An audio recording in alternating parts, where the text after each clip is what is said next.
Hello friends अस्सलामु आलैकुम नमस्कार मैं आज आपलोকৰ মাজত অন্য এটা ভিডিও লৈ আহিছো আজি মই কি বনাম চাব কি বনাম মানে দেখা পাইছে কাটা নিমকি বনাইছো নিমকি আমাৰ ঈদো আহিছে ঈদৰ কাৰণে নাস্তাপাতি বনাবই লাগে আজি মই নিমকি বনাইছো ভিডিও শেয়াৰ কৰিম আপোনালোকৰ লগত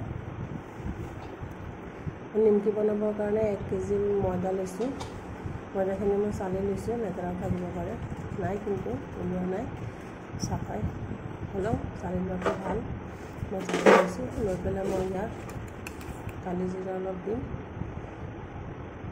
এইটো নিমখটো দিবই লাগে যিহেতু এইটো নমকিন নিমকিত নিমখটো আপোনালোকে নিজৰ চচ মতে দিব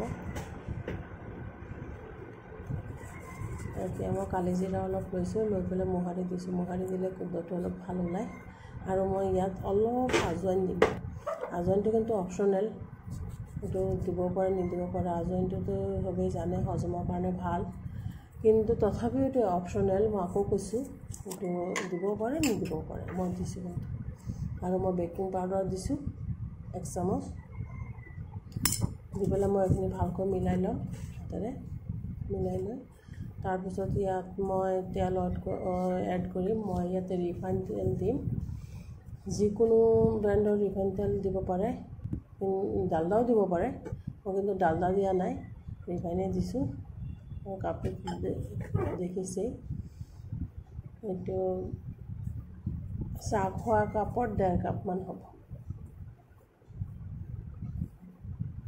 সৰু কাপ বিলাক যে আছে চাহৰ তেনেকা এটো জোখটো এটো মই মিলাই লৈছো ভাল কৰি দেখিছে লটা বানিছে এনেকৈ মই এনেকৈ চেপি দিতে এতিয়া মই ইয়াত অলপ কুহুমীয়া গৰম পানী দিম একদম বেছি গৰম পানী দিলেও নিমকিটো একদম ভাজোতে মানে ভাঙি যাব আৰু একদম ঠাণ্ডা পানী দিলেও মানে লিকটা হৈ যাব আৰু নিমকিৰ ডোটো ৰুটি যেনেকৈ নৰমাল ৰুটি যেনেকৈ বনায় তেনেকৈ বনাই ললে হয় তেনেকৈ বনাই লৈছো ইমান একদম নৰমো কৰিব নোৱাৰি আৰু ইমান ডাঠো কৰিব নোৱাৰি ডোটো মিডিয়াম হিচাপে বনাই ল'ব লাগিব এয়া দেখা পাইছে একদম বেছি পাতলো হোৱা নাই পেলপেলিও হোৱা নাই আৰু একদম ডাঠো হোৱা নাই মিডিয়াম সাইজৰ ডো মই বনাই লৈছো এতিয়া মই এখিনি বেলি লম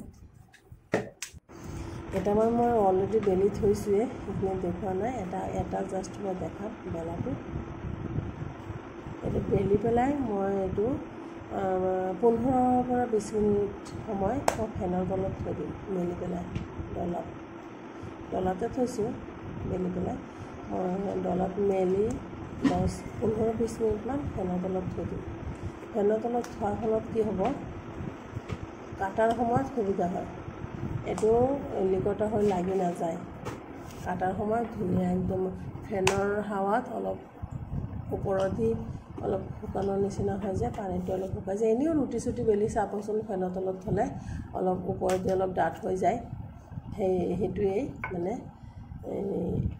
এইখিনি নিমকি ৰুটিখিনি মই ফেনৰ তলত এনেকৈ 15 পৰা 20 মিনিট সময় থৈ দিম তেতিয়া কি হ'ব ৰুটিটো অলপ ডাঠ হ'ব তেতিয়া কাটোতে সুবিধা হয় এতিয়া মই বেলাৰ লগে লগে কাটিলে কিন্তু ভালকৈ কাটাটো নহব লাগি যাব এয়া আৰু নিমকিৰ ৰুটিটো চাওক ইমান পাতলো হোৱা নাই আৰু ইমান একদম ডাঠ নহয় এটো সাইজৰ এটো জোখৰে বেলি ল'ব লাগে এনেকৈ ইমান পাতল হলেও কি হয় নিমকিটো ভাজাৰ সময়ত বেকাবেকি হৈ যায় ভাল নহয় নুফুলে ভালকৈ এই মই 15-20 মিনিট মান মই ফেনৰ তলত থৈ দিছিলোঁ মেলি পেলাই এতিয়া চাওক ৰুটিটো একদম ঝৰঝৰীয়া নিচিনা হৈ গৈছে এতিয়া কাটাত খুবেই সুবিধা হ'ব এয়া দুটা কাটাৰ লৈছোঁ মই সেই ফুল থকা এটা আছে আৰু প্লেন এটা আছে ফুল থকাটো কি অলপ ডিজাইন হয় মানে মই সেইটো লোৱা নাই এইটোদি মই কাটি বেছি ভাল পাওঁ সেইকাৰণে মই এইটো লৈছোঁ প্লেনটো এইটো সুবিধা হয় কাটা আৰু এনেকৈ মই কাটি লৈছোঁ দেখা পাইছে আকৌ অপোজিট সাইডৰ পৰা আকৌ দিলে এইটো দীঘলে কাটিছো আকৌ পথালিকৈ মাৰি দিলেই নিমকি হৈ যাব এসা নিমকিটো আপোনালোকে নিজৰ জোখৰ অনুযায়ী কাটি ল'ব পাৰে। মানে কোনোবাই ডাঙৰ ভাল পায়, কোনোবাই সৰু ভাল পায়। মই কিন্তু এইটো জোখৰ কাটিছোঁ, দেখিলে গম পাব। ইমান ডাঙৰো নহয়, ইমান সৰু নহয়, মিডিয়াম। আৰু উঠাওঁতে হাতেৰেতো এনেকৈ উঠালে বেয়াই হৈ যাব, সেইকাৰণে শাৰ্প বস্তু এটা ল'ব। খুচুনেই হওক বা এনেকৈ চুৰিয়ে হওক, এনেকৈ লৈ পেলাই তলৰ পৰা এনেকৈ মাৰি দিলেই ধুনীয়াকৈ উঠি যায়। দেখা পাইছে, হাত লগাব নালাগে আৰু নিমকিবিলাকো ধুনীয়া হৈ থাকে, ভাঙি নাযায়।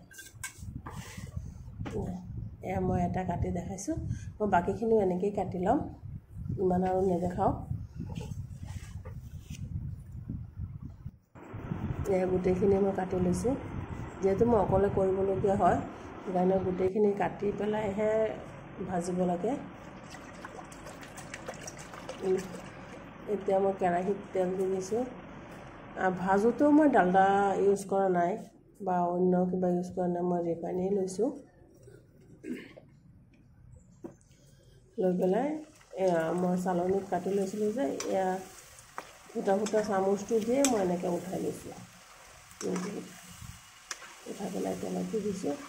আৰু নিমকি ভাজোঁতে প্ৰথমে তেলখিনি পূৰা হাই হিটত গৰম কৰি ল'ব লাগে। ভালকৈ গৰম নহ'লে কিন্তু নিমকি ভাজা নহ'ব। তেলখিনি ভালকৈ গৰম কৰি তাৰপিছত মিডিয়াম ফ্লেমত ৰাখিলেই হ'ল। একদমেই নকৰিব। নিমকি ভাজিলে ফ্লেম কৰিলে নিমকি একদমেই বেয়া হৈ যাব। আৰু মিডিয়ামটো হাই ৰাখিব লাগে সদায় নিমকি ভাজোঁতে।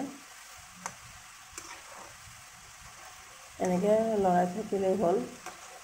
লৰাই পেলাই কালাৰটো অহালৈকে মই বেছি নেদেখাওঁ। এয়া কালাৰটো অলপ আহিছেই।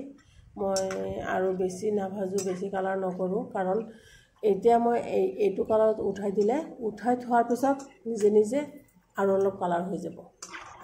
এতিয়া এইটো কালাৰ দেখা পাইছে আপোনালোকে, লাষ্টত চাব কালাৰটো আৰু অলপ কাঢ়া হৈছে। মানে নমাই থ'লে কালাৰটো নিজে নিজে অলপ আহি যায়। এয়া মই এনেকৈ গোটেইখিনি নিমকি মই এনেকৈ ভাজি ল'ম। নিমকি বনোৱা খুবেই ইজি, সকলোৱে পাৰেই। যোনে নোৱাৰে, শিকিব খোজে, চাব পাৰে। মইনো কেনেকৈ বনাইছোঁ সেইটোৱে দেখাইছোঁ। এয়া এনেকৈ মই গোটেইখিনি ভাজি লৈছোঁ। আৰু চাওক কালাৰটো এতিয়া খুব ধুনীয়া হৈছে। লাইটৰ পোহৰৰ কাৰণে অলপ লাইট দেখা গৈছে, কিন্তু কালাৰটো বহুতেই ধুনীয়া হৈছে। আৰু নিমকিটো কি হয়, গৰমে গৰমে একদম ভৰাব নালাগে, ৰুম টেম্পাৰেচাৰত ঠাণ্ডা হ'ব দিব লাগে। ফেনৰ তলতো দিব নালাগে, ফেনৰ তলত দিলেও সেমেকি যাব। ৰুম টেম্পাৰেচাৰত ঠাণ্ডা কৰি এয়াৰটাইট বৈয়ামত ভৰাই থ'লে হ'ল। আৰু কিমান খাস্তা হৈছে চাওক, নিমকিটো বহুত খাস্তা হৈছে আৰু বহুতো টেষ্টি হৈছে খাবলৈ। আকৌ কৈছোঁ, ফেনৰ তলত ঠাণ্ডা নকৰিব, ৰুম টেম্পাৰেচাৰত একদম ঠাণ্ডা হোৱাৰ পিছতহে এয়াৰটাইট বৈয়ামত ভৰাই থ'ব। তেতিয়া 1 মাহলৈকে নিমকি বেয়া নহয়, খুব ধুনীয়া হৈ থাকিব। আকৌ কৈছোঁ, ভাল লাগিলে লাইক, শ্বেয়াৰ, কমেণ্ট কৰিব, ছাবস্ক্ৰাইব কৰিব।